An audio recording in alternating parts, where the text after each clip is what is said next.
10,000.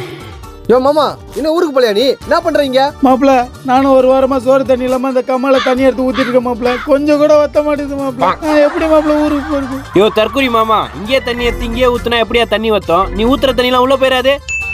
ஆமல்ல தோருங்க வரேன்.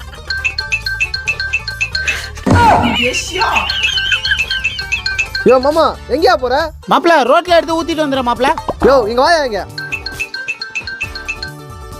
நான் என்னதான் பண்றது மாப்பிள்ள? இந்த கம்மால என்னால வீடே கட்ட முடியாதா? கட்டலாம் மாமா. காக்கா கதை கேள்விப்பட்டிருக்கியா?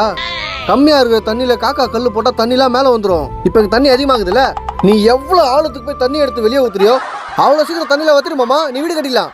அப்ப என்னால வீடு கட்ட முடியல மாப்பிள்ள. சாதா ஃப்ளோர்ல இல்ல மாமா, கிரவுண்ட் ஃப்ளோர்லயே கட்டலாம். அப்படி நான் வீடு கட்டினா கிரவுண்ட் ஃப்ளோர்ல ஃபர்ஸ்ட் ஃப்ளோர் உனக்கு, செகண்ட் ஃப்ளோர் உனக்கு.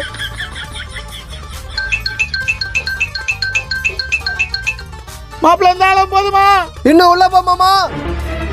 மாப்பிள்ள இருந்தாலும் போதுமா? இன்னும் உள்ள போ மாமா. மாப்பிள்ள